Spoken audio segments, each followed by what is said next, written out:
Hello and welcome to Sophie & Co. Me, Sophie Shevardnadze. Now, a man of many titles, Jesse Ventura is a politician, actor, author, U.S. Navy veteran, and a former professional wrestler.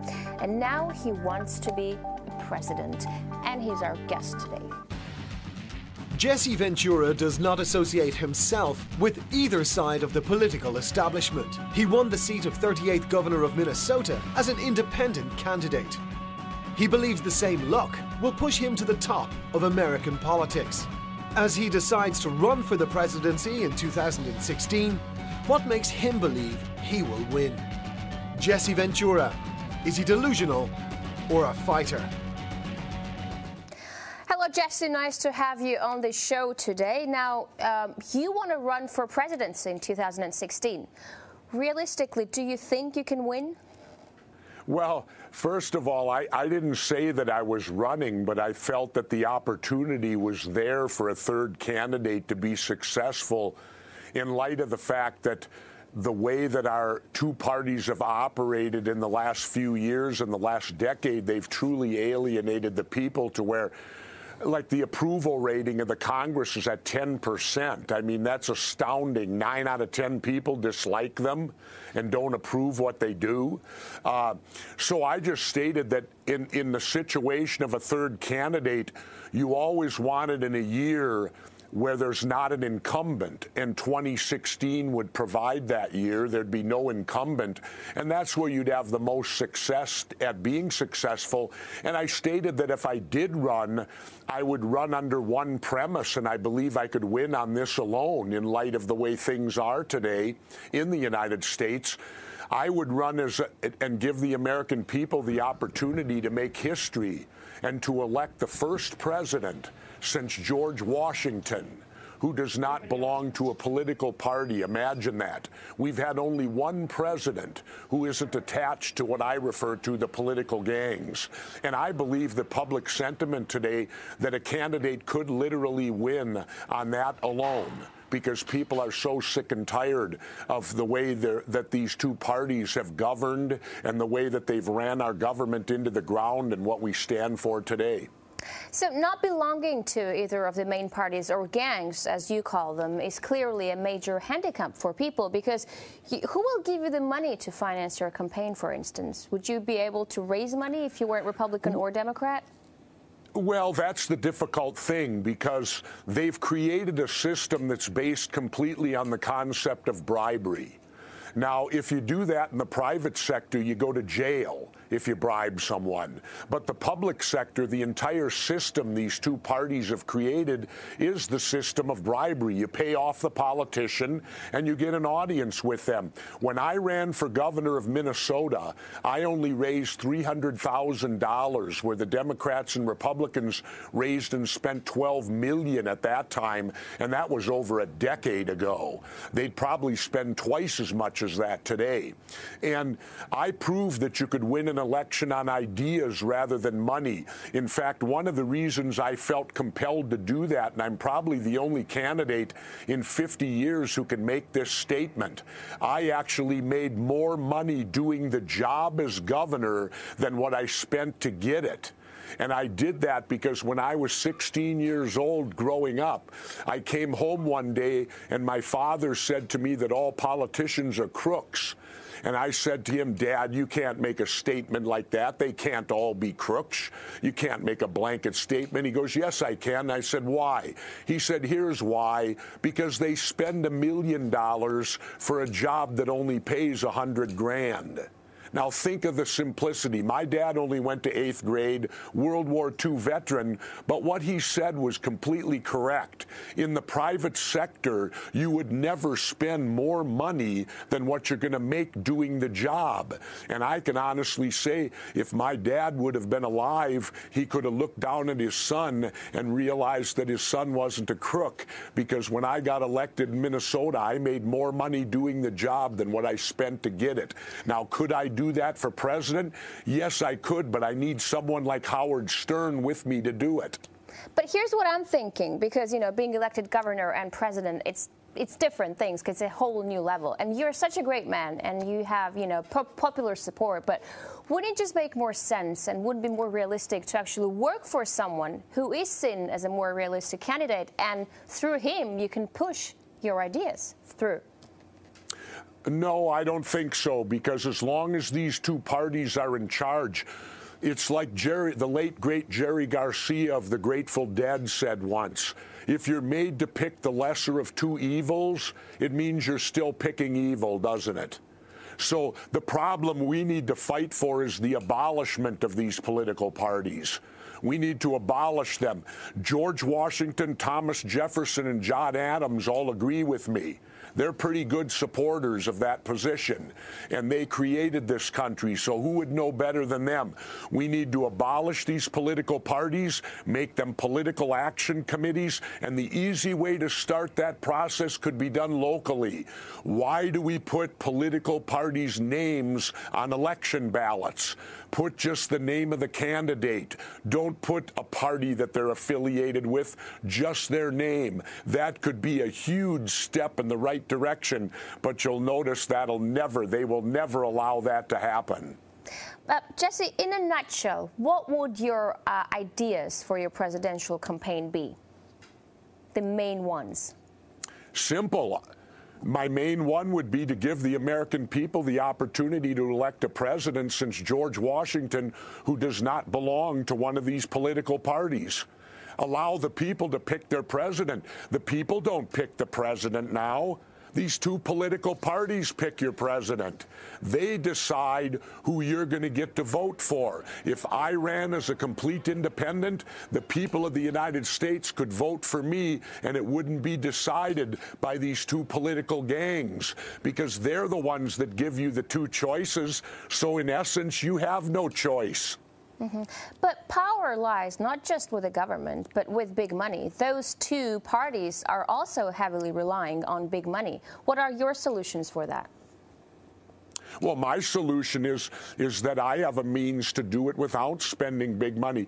Let me explain this. When I was governor of Minnesota for 4 years, I never met with a lobbyist once, because lobbyists didn't get me elected. The people did. I only took $25 and $50 donations from individuals. I didn't accept PAC money. I didn't accept special interest money whatsoever.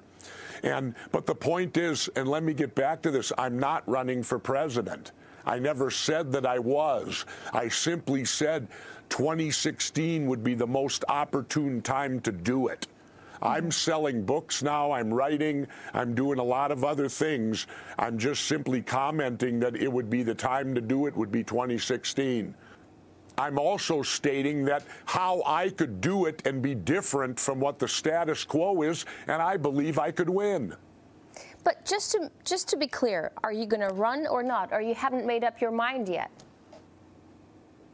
I haven't made up my mind yet, no. Okay. I've merely, the media likes to talk about it, and the media likes to ask me about it, and I answer their questions. And I already explained, I need someone like Howard Stern, because I need his radio show to save money so I can campaign on his radio. It's not governed by the FCC, which when I ran for governor, they made me go unemployed for 6 months because they took me off the air.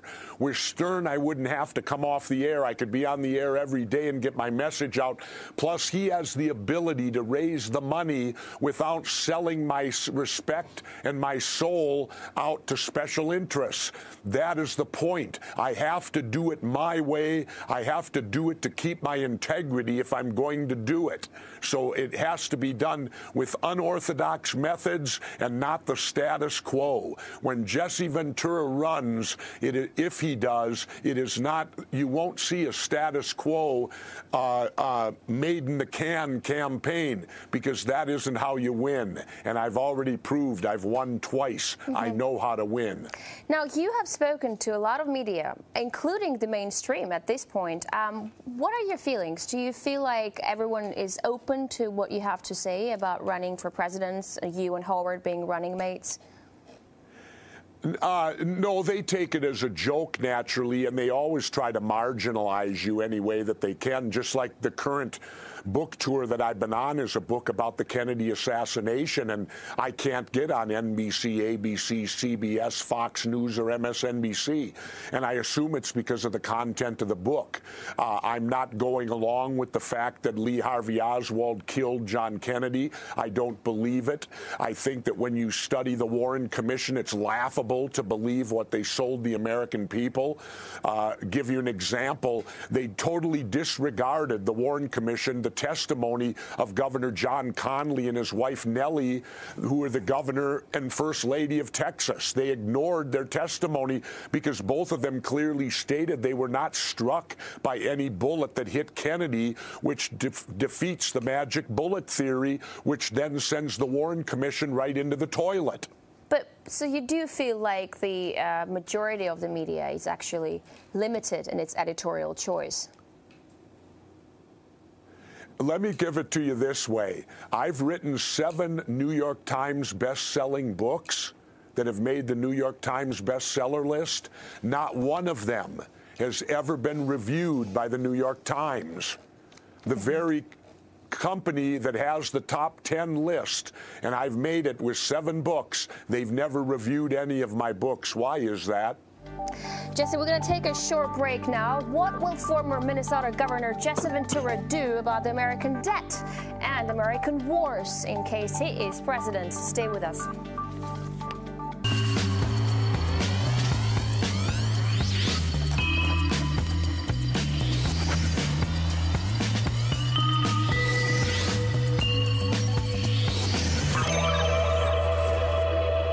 Welcome back to the show. We're talking to Jesse Ventura, former governor of Minnesota and a possible future independent presidential candidate. So, Jesse, I'm going to read out your quote. Revolutions don't have to be violent. Again, that's what you've said. Which revolutions have inspired you that weren't violent, actually? Do you know a revolution that has actually worked? Yeah, I think when the Philippines took back their country from Ferdinand Marcos, it took them about 20 years or 30 years to accomplish it. But I believe Marcos was taken out of power with no violence. There was a revolution in the Philippines that took that dictator out, because I was actually in the Philippines physically back in the early 70s when Marcos declared martial law and became the dictator of the Philippines. And 25 years later, they got him out of there. And to the best of my knowledge, there wasn't any bloodshed in the way that they did it. So the Philippine people can be very proud of what they accomplished. You can have revolutions without bloodshed, especially here in the United States of America. Is this what you want? You want a revolution in America? Yes, absolutely. And I do not want a government run by the America? Democrats and Republicans. What's that? How do you see a revolution happening in America? How, of us destroying these two political parties, of marginalizing them, taking them out of the system. We should have elections that don't have political parties, where you run as an individual and you don't have to be part of a gang in which to serve your country. You don't have to join a gang to do it. And that's what we need a revolution on. Both Thomas Jefferson, John Adams, and George Washington all warned us. They warned us, if you read what they wrote when they created the United States, they warned us that the downfall of the country, especially John Adams, said that it would be when political parties take over the government. Well, I think we're already there. You're seeing it right now at its best or worst, however you want to view it. They put their parties first. Look at all the decisions being made in Washington today. They're not being made for the benefit of the United States of America. They're being made for the benefit of the Democratic Party or the Republican Party. It's the two parties. And then who are they beholding to? They're beholding to their money people, the corporations. So we are really the United Corporations of America today, not the United States of America. That's the revolution I'm calling for. But what I'm thinking is that America is #1 consumerist country. Is any revolution possible in such a society? It seems people are only interested in being entertained and comfortable. I don't know. We'll find out, won't we? I guess, you know, if people want to continue down the road we're going, if they think that the United States has got its best years ahead of it, it's the first time in my life right now that I've looked to the future and not been optimistic. It's the first time in my 60 years as a patriotic citizen of the United States that I look to the future and I don't see it as being better. I see it as being worse. And the only people I have to blame for that are the Democrats and Republicans, because they have been in charge for 150 years. Look at what they did when they raised the debt ceiling. Okay, they voted and raised the debt ceiling. What's the first thing they did? They gave billions of dollars of our money to Pakistan. So Pakistan gets the money and the United States pays the bill for it. I got news for you. If Jesse Ventura became president, foreign aid would end, because all foreign aid is an extension of their bribery. They give foreign countries, they bribe them with money so that they'll stand behind the positions that we want to push throughout the world. Let's talk about foreign interventions for a minute. When you spoke to Larry King recently, you made a claim that the war in Syria started because President Assad was reluctant to let a pipeline go through the country. Where are you getting that from? That's the first time I hear something like that. I heard it from an interview from an Arab who lived over there. I think it was on Al Jazeera or something like that, where I heard it talked about that they certainly want to put a pipeline through Syria, and that Assad's not being cooperative in doing so. And you know, let's look at the situations. You know, the United States today is governed by corporations. It's not governed, it's what corporations want to do out there, because our Supreme Court gave them the same rights as citizens, which I find astounding. How can a corporation have the same rights as me, and they don't even pay the same? If they're going to be the same as me, then let them pay the same tax rate that I pay. Why should corporations have a separate tax rate from citizens if they're granted the same by the Supreme Court? Then let's be the same. Follow me? Yeah. So if you were elected president, would you cut down on defense spending just like on foreign aid? Absolutely, I would cut down on it. The United States today spends more on defense than the other 26 countries in the world combined, and 25 of them are our allies. How many times can we blow up the world? Why is our military on bases in, 170 countries throughout the world? I would shut down those bases, and I would bring our young men and women home, and it would be the Department of Defense. It would not be the Department of War, which is what it is now. We would defend the United States. We would defend the United States to no end. But I would follow the teachings of Major General Smedley Darlington Butler, a two-time Congressional Medal of Honor winner, who said the United States military should never go over 500 miles from our coast. And I agree with that. We have the technology to go anywhere in the world now. We don't have to send our men and women throughout the world to be the policemen of it. So, Jesse, you're not afraid that terrorists are going to attack America from any side possible? Terrorists? Well, I think the bigger question to ask is, why are the terrorists attacking us? Can you answer that for me? Why is the United States under attack from terrorism? I'll ask you that question. You tell me. Answer it for me. No, why? You tell me. Well, the point is, that's the question that's... Well, that's the question that's not being asked, is it? Why do these people want to attack us? Isn't that what we should be finding out? My view is, let's get out of the Middle East completely. That's my view. Look at when Columbus came to the... I'm going to have fun with you now. When Columbus came to the United States and discovered it for the Anglo-Europeans, what was he doing? He was attempting to find another way to India to avoid going through the Middle East. Well, science at that time said he might fall off the face of the earth if he went that way. Columbus was willing to take that risk because he wanted to avoid the Middle East. Now, what does that tell you? That was 700 or 800 years ago. This guy was trying to avoid the Middle East. Why are we bothering with the Middle East? Let them do what they want to do. Why does the United States need to be involved over there? If we weren't involved over there, we wouldn't have any worry about terrorism, would we? You don't see Middle Eastern terrorists attacking Sweden, do you? No. I see your point. It's a valid point. Although I don't know that the problem of terrorism will be completely taken care of once America leaves Middle East, because it's something much wider than just the Middle East problem. But on the same... Terrorists are... Wait a minute. Terrorists are simply a bad groups of people located throughout the world, no different than, say, a motorcycle gang or what have you, that are involved in bad activities. You're not going to solve that problem by invading countries, overthrowing governments, and occupying countries. That's the solution. That's insane. You're going to win it with good police work and intelligence gathering. That's how you'll defeat terrorism.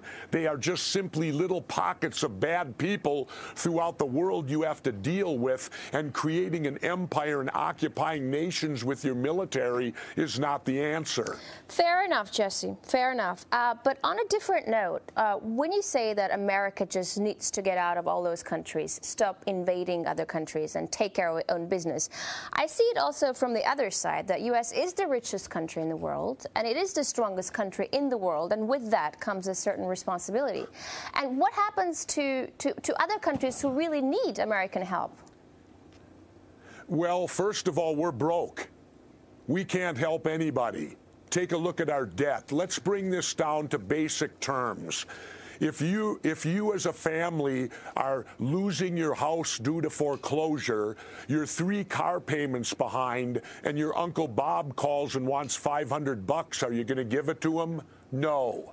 We are broke. We are so far in debt. A baby born today in the United States, when it takes its first breath of air, is $50,000 in debt. In debt. Is that ringing home? We have no money to give anyone. How can you call us the richest country in the world when we're trillions and trillions of dollars in debt? How can you make a statement like that? But what is your solution to get America out of debt? Because it is a catastrophic problem. How do you get it under control? You're not answering my...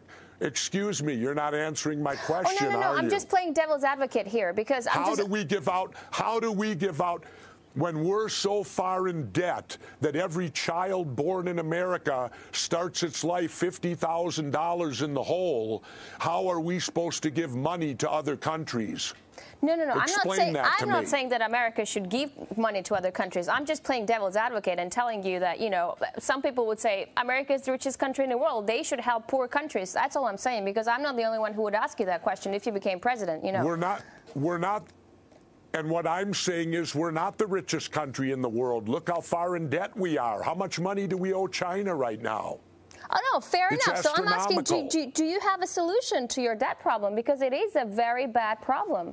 It's catastrophic right now. Do you have a solution? Yeah, yes, I just told you 2 major solutions. Stop foreign aid and cut down defense spending. Da-da. I want to talk a little bit about Snowden and Bradley Manning, because you've said that if you became president, the first 2 pardons that you will make will be Bradley Manning and Edward Snowden. Everyone whistleblowing on government wrongdoing is a hero, that's what you said. But would you feel different if it was your government being undermined? No, because it's not my government being undermined, it's my government breaking the law. My government was breaking the law, and Mr. Snowden brought that to public attention. Now, my government should be punished for breaking the law, not Mr. Snowden. He's the one that showed the people that the government was violating their 4th Amendment rights, that the government was spying on them, and the government was lying to them when they were saying that they weren't doing it. How much more clear can you be on that?